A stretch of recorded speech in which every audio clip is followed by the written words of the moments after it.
Halo Epilogi, terima kasih sudah mengklik podcast horor ini. Kali ini aku akan membawakan kisah horor fiksi yang diangkat dari novel karyaku yang berjudul Sedayu Bahu Lawean.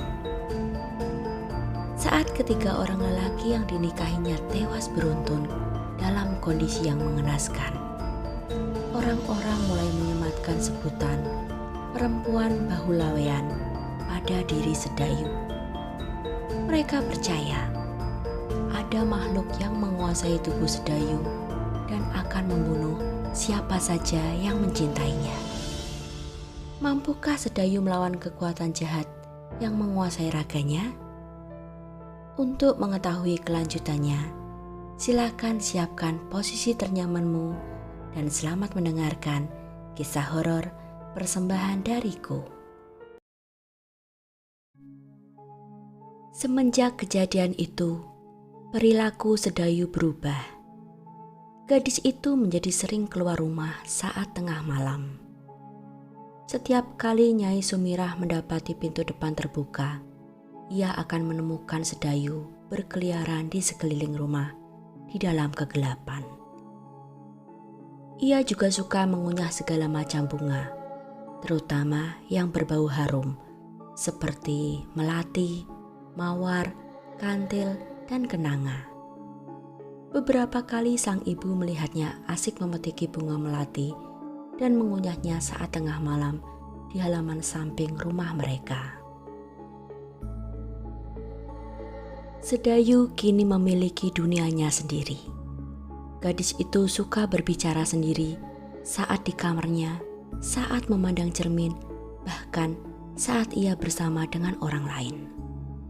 Namun, yang paling menakutkan adalah saat ia menyebut dirinya seakan-akan orang lain, seperti saat ini.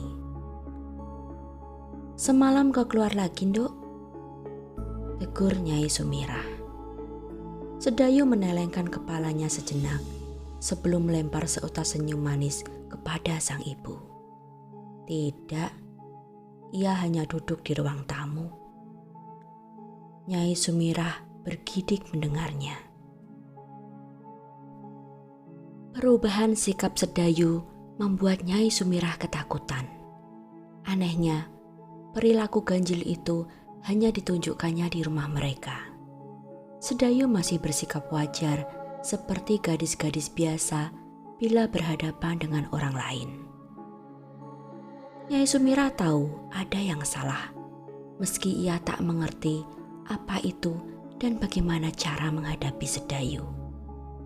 Ia khawatir bila sewaktu-waktu keanehan Sedayu dipergoki oleh orang lain dan menimbulkan kegelisahan warga di desa mereka yang aman tentram.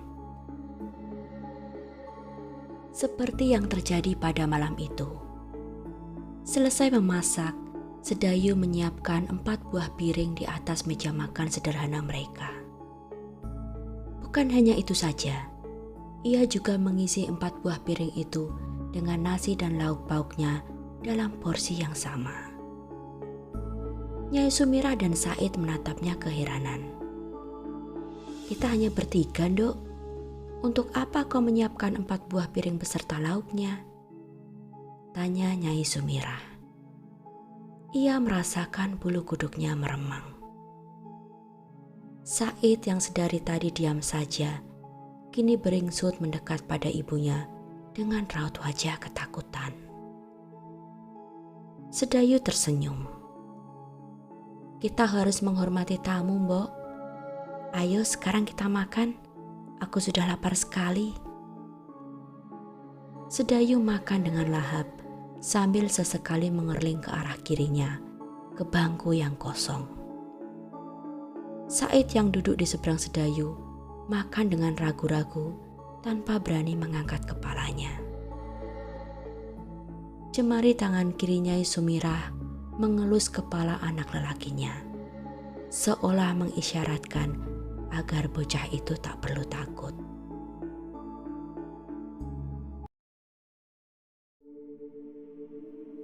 Meskipun kadang bersikap aneh, namun Sedayu tetap rajin membantu sang ibu di rumah atau berjualan di pasar seperti sebelumnya. "Sudah sarapan tadi, Nduk?" tanya Nyai Sumirah saat Sedayu menyusulnya berjualan di pasar sesudah membereskan rumah. "Sudah, Mbok," jawab Sedayu singkat. Jemarinya sigap mengangkat ikatan sayur mayur yang baru diantarkan oleh pemasok. Ia menatanya di bagian depan lapak sang ibu. "Mengapa saya tak ikut ke pasar?"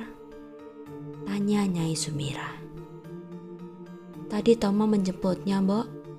Mereka hendak mancing di sungai sambil menggembala kambing milik kakek Tomo," jawab Sedayu. Ia mengusap peluhnya yang mulai bercucuran dengan punggung tangan kirinya. "Duk, tadi pagi Pak Dewijil memesan sayuran dan bumbu dapur. Maukah kau mengantarnya? Kalau menunggu si Mbok pulang, nanti terlalu sore." "Baiklah, Mbok. Apa saja yang perlu dibawa?" Nyai Sumirah membuka catatannya, lalu sibuk membungkus belanjaan sesuai pesanan Pak Dewijil, sementara Sedayu melayani pembeli yang datang. Tak lama kemudian, 2 keranjang yang terbuat dari anyaman daun pandan pun sudah terisi penuh dengan sayuran dan bumbu-bumbu pesanan Pak Dewijil. "Selesai mengantarkan, kamu langsung pulang saja ke rumah, Nduk.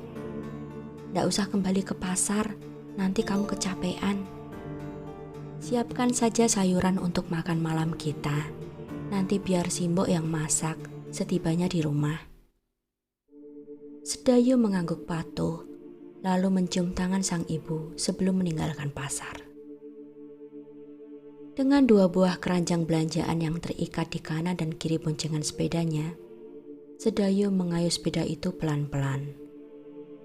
Jarak ke rumah Pak Dewijil memang tak begitu jauh, namun jalanannya kadang terjal dan mendaki. Segera saja Sedayu bersimbah peluh saat menuntun sepedanya di tanjakan. Beberapa kali ia harus berhenti untuk mengatur nafas. Panas terik dan beban yang berat membuatnya kepayahan.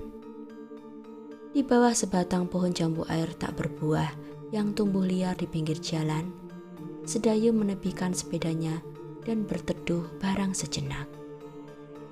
Ia duduk menggelosor di atas gundukan rumput sambil meminum air putih bekalnya. Semilir angin dari perbukitan meniupi peluh di wajah Sedayu, membuatnya mengantuk. Ia pun memejamkan mata tanpa sadar. Ia sudah setengah tertidur saat terdengar suara keras dari knalpot sepeda motor yang mendekat. Perlahan, Sedayu membuka matanya dan menunggu sepeda motor itu lewat di hadapannya. Ia malu bila terpergok sedang tertidur di pinggir jalan seperti itu. Perlahan muncullah sepeda motor itu di tanjakan. Pengemudinya seorang lelaki muda yang tampan. Ia memakai seragam seperti pegawai kantor pos dengan rambut klimis yang tersisir rapi. Lelaki itu yang awalnya terkejut melihat sosok perempuan menggelosor di rumput, kini menunjukkan cengiran lebar. Ia melambatkan sepeda motornya. "Sedang apa anak gadis di sini? Butuh bantuan?" Matanya mengamati sekilas keadaan sepeda butut milik Sedayu. Gadis itu bangkit dengan menepuk-nepuk jariknya yang kotor oleh rumput kering yang menempel. "Tidak, aku baik-baik saja, hanya beristirahat sejenak," tukar Sedayu. "Oh, syukurlah kalau begitu. Kukira ada kerusakan pada sepedamu." Lelaki itu tersenyum memamerkan geliginya yang terawat rapi. Sebuah lesung pipit muncul di pipi kirinya. Lelaki yang tampan, batin Sedayu. Sedayu meraih stang sepedanya dan mulai menaikinya kembali. "Hendak kemana sampean?" tanya lelaki itu. Ingin rasanya Sedayu mengabaikan lelaki itu, namun itu tak sopan karena dia bertanya baik-baik dengan nada yang santun pula. Sedayu hanya merasa malu karena keadaannya yang lusuh, acak-acakan, dan berkeringat. "Ke rumah Pak Dewijil, mengantar pesanan sayur mayur ini," jawab Sedayu akhirnya. "Oh, kebetulan sekali.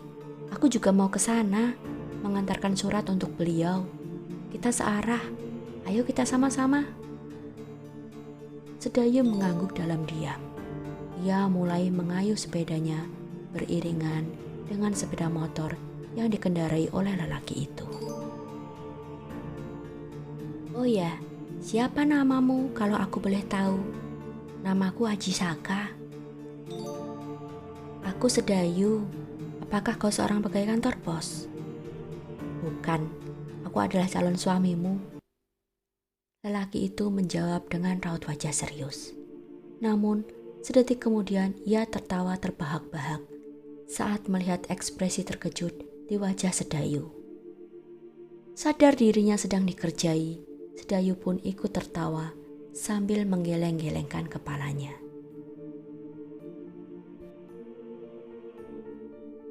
2 minggu setelah pertemuan pertamanya dengan Sedayu, Aji Saka sudah hafal semua kegiatan gadis itu.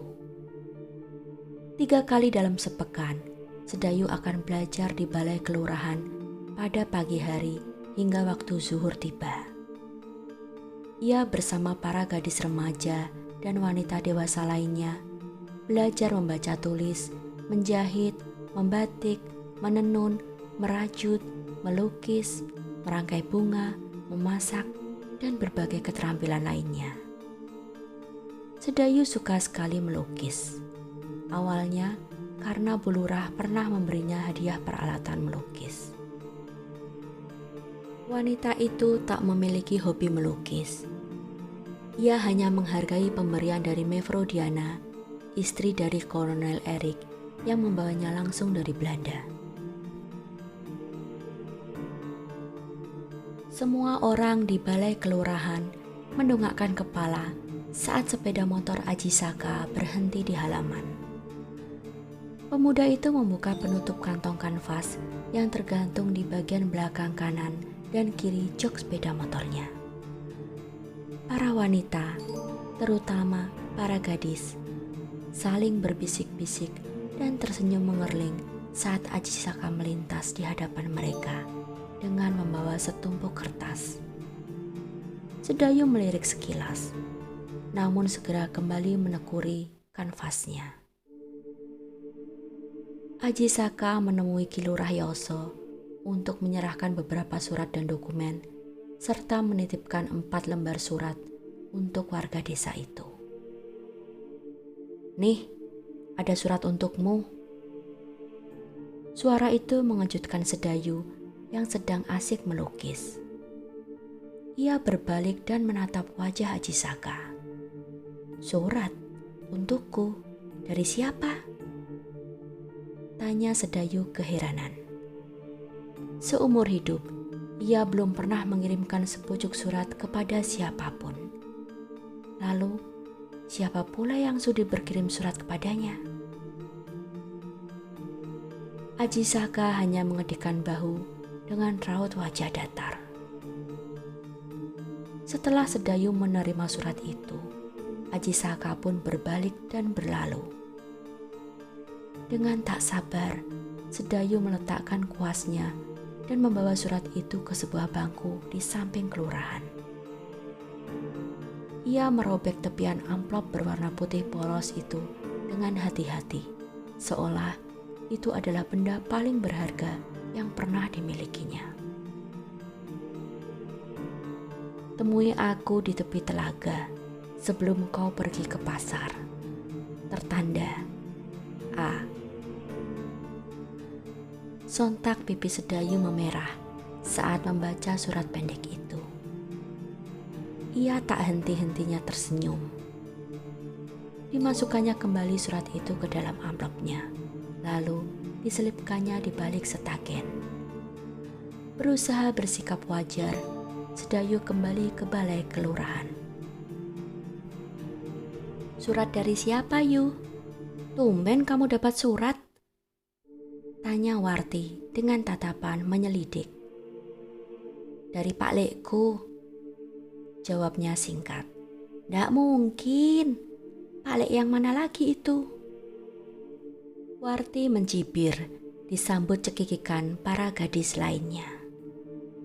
Sedayu hanya tersenyum lebar. Ia bergegas kembali ke hamparan kanvasnya. Semenjak itu, senyum tak pernah lepas dari wajahnya. Bersama Aji Saka, Sedayu sering berduaan di telaga yang terletak di tepi hutan. Aji Saka merasa cukup senang meski hanya menemani Sedayu yang asik melukis pemandangan di sekitar telaga. Pemuda itu tak pernah menyentuh Sedayu. Ia cukup sopan menyimpan hasratnya. Pertemuan sembunyi-sembunyi itu tak pernah berlangsung lama. Bagai sepasang penyamun, Sedayu mencuri waktu setiap pulang dari balai kelurahan sebelum menyusul ibunya di pasar.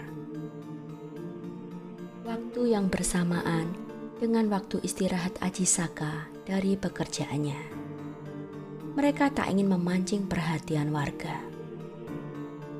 Sedayu, berapa usiamu? Tanya Aji Saka hampir 8 pekan setelah pertemuan pertama mereka. Hampir 15 tahun, Kakang. Kenapa? Sedayu menjawab tanpa mengalihkan pandangannya dari permukaan kanvas yang sedang dilukisnya. Ia sedang serius menambahkan detail pada lukisan seekor burung bangau yang melayang di atas telaga. Aku hampir 19, Sedayu, ujar Aji Saka ragu. Maukah kau menikah denganku? Sedayu gugup. Secepat kilat ia berusaha menyambar kuasnya sebelum jatuh di atas rerumputan.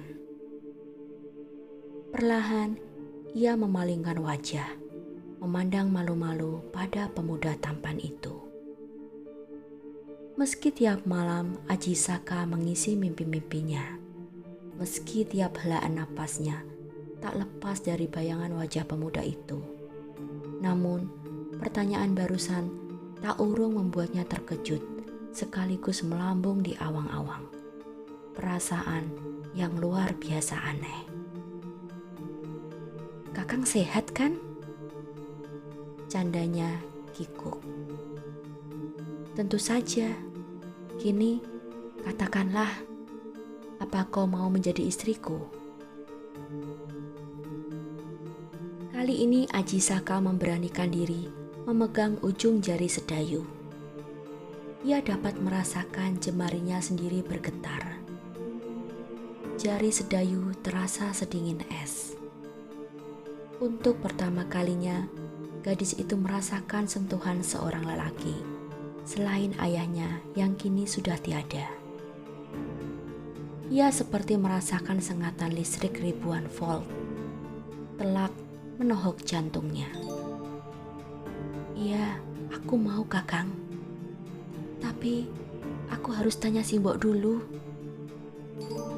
Dengan wajah yang bersemu merah, Sedayu menjawab pertanyaan Aji Saka. Tentu saja, sayang. Katakanlah pada Simbok, aku akan melamarmu.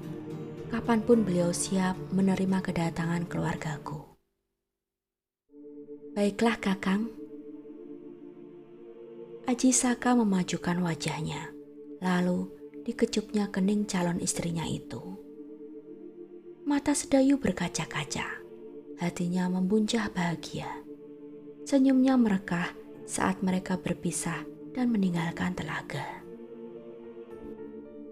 Pantas saja akhir-akhir ini wajahmu selalu berseri-seri, Nduk. Sedang jatuh cinta kau rupanya, seru Nyai Sumirah. Perempuan itu begitu bahagia mendengar anak gadisnya hendak dilamar oleh seorang pegawai kantor pos. Nyai Sumirah sudah mengenal Aji Saka karena memang hanya 2 orang petugas pengantar surat ke desa mereka. Aji Saka dan Pak Badrun. Sepanjang pengetahuan Nyai Sumirah, pemuda tampan itu memang sopan dan berpendidikan. Sosok pemuda yang didambakan para ibu untuk menjadikannya sebagai seorang menantu. Ia tak mengira anak gadisnya lah yang berhasil memikat hati pemuda itu. "Iya, Mbok," jawab Sedayu malu-malu. "Jadi, kapan Kakang Aji Saka dan keluarganya boleh datang melamar?" Nanti malam kita ke rumah Pak Diwijil. Mungkin beliau bisa memberi saran atau membantu menghitung wetonmu dan Nak Aji Saka. Kamu sudah tahu weton dia kan? Sudah tanya?" "Sudah, Mbok. Selasa Legi." "Oh, ya sudah. Nanti biar dihitungkan sama Pak Diwijil. Ayo sekarang kita berkemas. Sudah sore." Percakapan itu pun terhenti. Sedayu segera mengemasi dagangan sang ibu dan bergegas pulang. Sepanjang perjalanan ke rumah, anak beranak itu begitu bahagia. "Si Mbok ingin segera meminang banyak cucu, Ndok," seru Nyai Sumirah yang disambut tawa ringan Sedayu. Namun, sebenarnya bukan itu saja. Ada keinginan terbesar Nyai Sumirah yang tak terucap. Keinginan agar perilaku ganjil Sedayu lenyap sebelum hari pernikahannya tiba.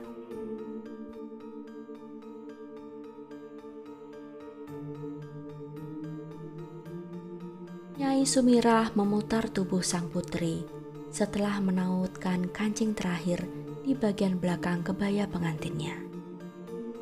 Mata wanita itu tampak berkaca-kaca.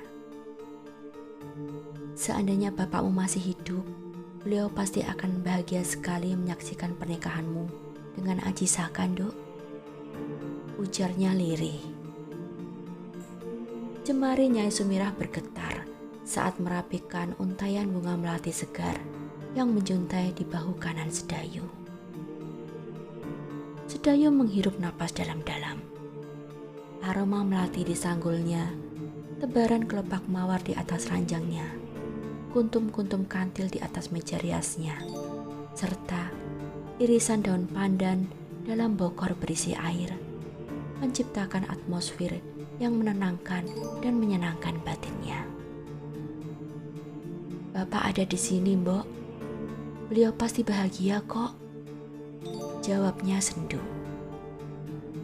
Nyai Sumirah menyusut genangan air matanya dan mencoba tersenyum. Rasa haru terasa menyesakkan dadanya. "Mereka datang," bisik Mbok Desiti yang tiba-tiba saja sudah melongok di ambang pintu kamar.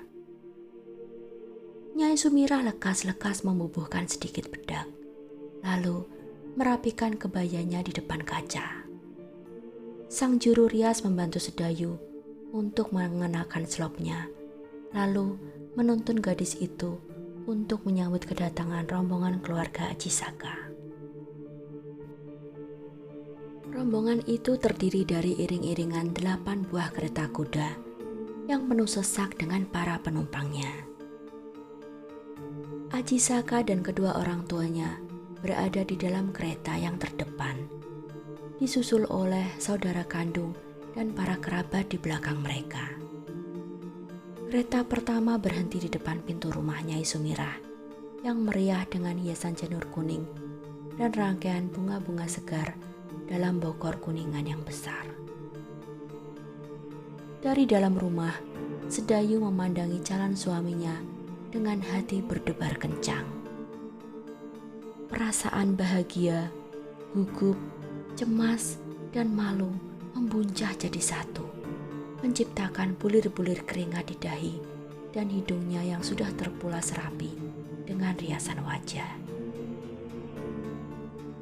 Aji Saka melempar senyum sembari menganggukkan kepala kepada tiap mata yang menatapnya. Ia tampak tenang dan berwibawa.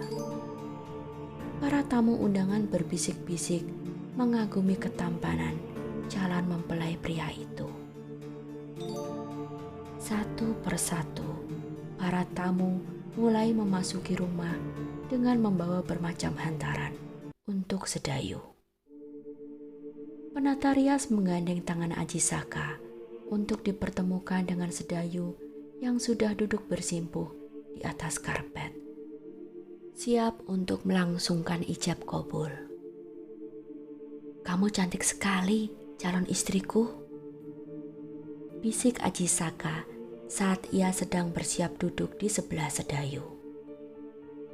Pujian itu membuat pipi Sedayu memerah.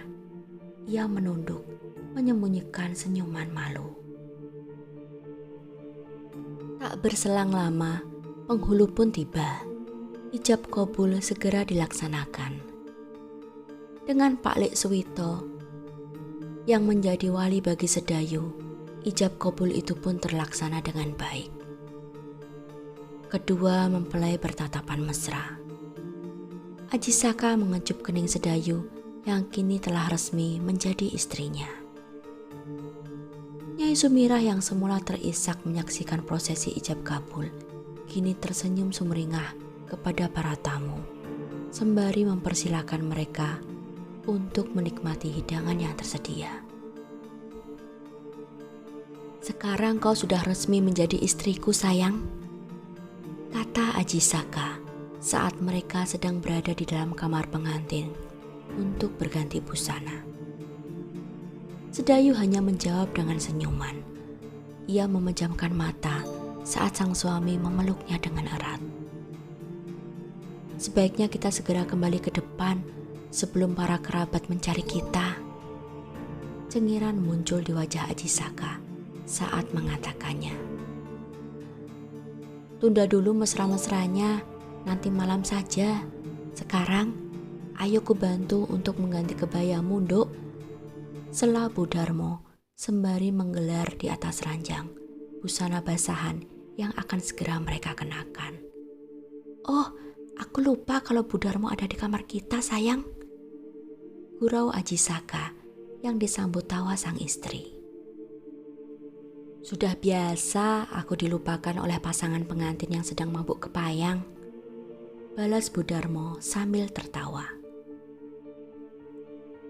Perempuan berusia paruh baya yang berbusana rapi itu sigap melepas kebaya Sedayu dan mulai memasangkan kemben yang dilanjutkan dengan kambuh bermotif alas-alasan, selendang cinde, dan yang terakhir adalah kain jariknya.